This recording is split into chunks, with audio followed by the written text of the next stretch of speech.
Collector గారి వ్యవహార శైలి పైన ఈరోజు ప్రెస్ మీట్ పెట్టడం జరుగుతూ ఉంది. ఆదివాసీ ప్రజలకు ఆదివాసీ ప్రజానికానికి అవమానంగా ప్రవర్తిస్తున్నటువంటి జిల్లా కలెక్టర్ గారి యొక్క వ్యవహార శైలి పైన ఈరోజు ప్రెస్ మీట్ పెట్టాలని చెప్పి మీ ముందుకు రావడం జరిగిందండి. ఇప్పుడు మీ అందరితో మాట్లాడబోతున్నారు, మాట్లాడతారు. ప్రెస్ మీట్ రావడానికి ప్రధాన కారణం నా పేరు డాక్టర్ తెడబారికి సురేష్ కుమార్. ఆదివాసీ ప్రజానికం తరపున ఆదివాసుల తరపున నేను ప్రెస్ మీట్ రావడం జరుగుతూ ఉంది. ఈరోజు అల్లూరి సీతారామరాజు జిల్లా కలెక్టర్గా వ్యవహరిస్తూ ఉన్నటువంటి దినేష్ కుమార్ గారి యొక్క వ్యవహార శైలి ఆదివాసీ ప్రజానికానికి ఆదివాసులకి అవమానం జరుగుతూ ఉందని మీ ద్వారా తెలియజేస్తా ఉన్నాం. ఎందుకు అవమానం జరుగుతూ ఉంది అంటే మీ ద్వారా తెలియజేస్తా ఉన్నాం. గౌరవ హైకోర్టు ఇచ్చినటువంటి ఆదేశాల మేరకు 100 అడుగుల రోడ్డు పనిని పూర్తి చేయాలని చెప్పి కోర్టు ఆదేశాల మేరకు సాక్షాత్తు ఈరోజు కలెక్టర్గా ఉన్నటువంటి ఐఏఎస్ దినేష్ కుమార్ గారు డాక్టర్ బిఆర్ అంబేద్కర్ సాక్షిగా పాత బస్టాండ్లో ప్రెస్ మీట్ పెట్టి నేను కూలుస్తానని చెప్పి మాట ఇచ్చి కొంత పనుల్ని పూర్తి చేసి ఈరోజు మధ్యంతరంగా ఆపేయడం జరిగింది. ఎందుకు జాప్యం జరిగింది అనేటువంటిది పత్రికల ద్వారా ప్రెస్ మీట్ ద్వారా కలెక్టర్ గారు తెలియజేయాలని చెప్పేసి మీ ద్వారా తెలియజేస్తా ఉన్నాను. సాక్షాత్తు పాడేరు నియోజకవర్గంలో ఉన్నటువంటి ప్రజలతో ఎన్నుకోబడినటువంటి శాసనసభ్యులు వారు అనేక మార్లు ధర్నాలు చేసి ర్యాలీలు చేసినప్పుడు వర్షం లెక్క చేయకుండా ఉన్న ధర్నా చేస్తూ ఉంటే కలెక్టర్ గారు పోయి అక్కడికి వెళ్ళి సమాధానం ఏం చెప్పారంటే మీ అందరితో మీటింగ్ పెడతానని చెప్పారు. నిజంగా చెప్తాను, గిరిజన ప్రాంతంలో నాయకులు చాలా మంది ఐఏఎస్ ఆఫీసర్ని దేవుడిలా కొలుస్తూ ఉన్నాం. వారి మనోభావాన్ని గెలుచుకుని కొంతమంది మొట్టమొదటి జిల్లా కలెక్టర్గా పనిచేసినటువంటి సుమిత్ కుమార్ గారు ఆదివాసీ ప్రజలకు మనోభావాలు గెలుచుకున్నటువంటి ఐఏఎస్లు చూసాం. లేదంటే పాడేరు ప్రాంతంలో పాడేరు ఐటీడీలో పనిచేసినటువంటి ఐఏఎస్లు ఎంతో మంది, టిఎస్ అప్పారావు, టి గోపాలరావు, వారందరూ కూడా ఈరోజు ఉన్నతమైన స్థాయిలో చూస్తూ ఉన్నాం. కాబట్టి ఏదైనా కూడా దినేష్ కుమార్ గారి యొక్క వ్యవహార శైలి ఆదివాసీ ప్రజలకు నష్టం జరుగుతూ ఉంది. కాబట్టి తప్పకుండా మాకైతే అబద్ధాలు కలెక్టర్గా అనిపిస్తూ ఉంది. ఎందుకంటే ప్రజల్ని మనోభావాల్ని గెలుచుకోవాలి తప్ప ప్రజల ధనాన్ని గెలుచుకోవడం కోసం అని చెప్పి ఏ ఉద్దేశంతో అయితే ఈ 100 అడుగుల రోడ్డు పనులు ఆగిపోయిందో సమాధానం చెప్పాలి. వర్తక సంఘంతో మాట్లాడిన తర్వాత లేదంటే కూటమి నాయకులతో మాట్లాడిన తర్వాత పనులు ఆగిపోయాయి.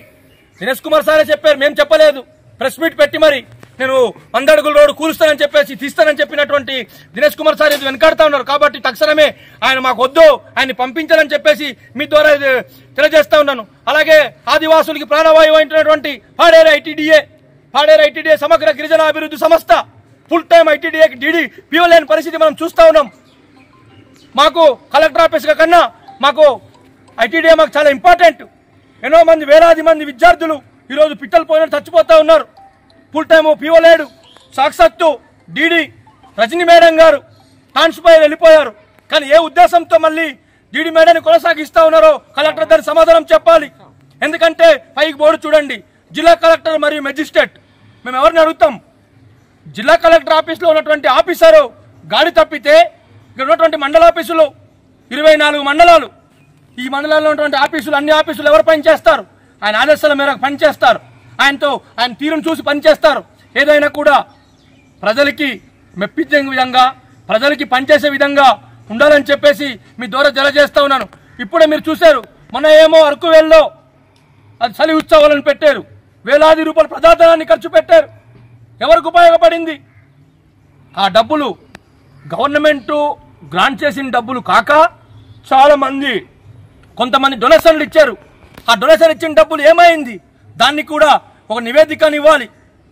మొన్న తీసుకెళ్లి మా ఆదివాసీ బిడ్డలకి విశాఖపట్నంలో యోగా పేరు మీద 300 కోట్లు ఖర్చు పెట్టారు. పాడేరుకి ఎంత ఇచ్చారో మరి వాళ్ళకి తెలియాలా? పిల్లలకి తీసుకెళ్లి సరైన భోజనం పెట్టలేదు. కాగా సరైనటువంటి పడుకోవడానికి షెల్టర్ కూడా ఏర్పరిచినటువంటి పరిస్థితి మనం చూస్తూ ఉన్నాం. కాబట్టి ఏదైనా కూడా మా జిల్లా కలెక్టర్ గారిని లేదంటే మా నాయకుల్ని అందరినీ మేము గౌరవిస్తాం. కానీ ఆదివాసీ ప్రజలకు అన్యాయం జరిగితే, ఆదివాసీ ప్రజలకు ఎవరైనా ఏమైనా చేస్తే సహించం. నిన్న చింతపల్లిలో ఆ కాలేజీని తునప్రాయంగా పాలిటెక్నిక్ని తీసేయాలని ప్రయత్నం చేయడం ఎంతవరకు కరెక్ట్ అండి? ఇది ఆదివాసీ హక్కుల కోసం అని చెప్పి ఆదివాసులకి చదువుకోవాలని చెప్పేసి ప్రభుత్వాలు చెబుతా ఉంది. వేలాది రూపాయలు డాక్టర్ బాబాసాహెబ్ అంబేద్కర్ చెప్పారు, ఏం చదువుకున్నా ఎంత చదివినా ఉచితంగా చేసేటువంటి పరిస్థితుల్లో ఈ రోజు మాకు ఉన్నటువంటి కాలేజీలు, ఐటీఐలు, పాలిటెక్నిక్లు తీసేస్తే మేము ఏం చూస్తాం? మంచి ఉద్దేశంతో గత ప్రభుత్వం వాళ్ళు పెట్టారు ఇక్కడ మెడికల్ కాలేజ్, ఆదివాసులకు అవకాశం రావాలి, ఆదివాసులు చదువుకోవాలని చెప్పి ఇలాంటి సన్నివేశాలు చూస్తున్నాం. వేలాది మంది నిరుద్యోగులు చూస్తున్నాం. ఏదైనా కూడా జిల్లా కలెక్టర్ గారి యొక్క వ్యవహారం మాకు నచ్చలేదు, జిల్లా కలెక్టర్ గారి తీరు బాగాలేదు కాబట్టి తక్షణమే జిల్లా కలెక్టర్ గారిని సస్పెండ్ చేస్తారా, లేదంటే ఇక పంపిస్తారా, ఏం చేస్తారనేది ప్రభుత్వం వారు చేయాలని చెప్పేసి కోరుతా ఉన్నాను. ఎందుకంటే మా ఆదివాసీ ప్రజానీకులు చాలా ప్రేమించేటువంటి వారు. చాలా మంది మీరు చూస్తా ఎంతో మంది, కొంతమంది ఏం చేస్తా ఉన్నారంటే, అందరినీ చెప్పను, మామూలుగా బేగుతో వస్తా ఉన్నారు. ఎందుకంటే ఐఏఎస్లు అంటే చాలా గౌరవం. వాళ్ళ కోటర్స్ చూడండి, వాళ్ళకి ఇచ్చినటువంటి బంగ్లాలు చూడండి. ఆ బంగ్లాలో ఇక్కడ బయలుదేరితే ఆ బంగ్లాకు ఒక డోర్ తీస్తాడు, బంగ్లాకు బయలుదేరితే ఇక్కడ ఒక డోర్ తీస్తాడు, ఆడ కారు ఎక్కేటప్పుడు కారులో ఒక డోర్ తీస్తాడు. ఇవన్నీ ఇచ్చింది ఎవరు? డాక్టర్ బాబాసాహెబ్ అంబేద్కర్ కల్పించారు. ఐఏఎస్లైనా ఎవరైనా కూడా హక్కు కల్పించారు. ఆ హక్కు ప్రజలు సర్వీస్ చేయాలని చెప్పేసి వాళ్ళకి వేలాది రూపాయలు జీతాలు ఇస్తారు. ఉచితమైనటువంటి పరిస్థితి కాదు కదా. కాబట్టి ఆదివాసీ ప్రజల తరపున నేనైతే హెచ్చరిస్తా ఉన్నాను, ఏదైతే 100 అడుగుల రోడ్డు విస్తీర్ణం ఉందో ఆ రోడ్డు పూర్తి స్థాయిలో విస్తీర్ణం చేయాలని చెప్పేసి మీ ద్వారా అధికారులకి, ఆఫీసర్స్కి, అలాగే ప్రభుత్వాలకి తెలియజేస్తా ఉన్నాను.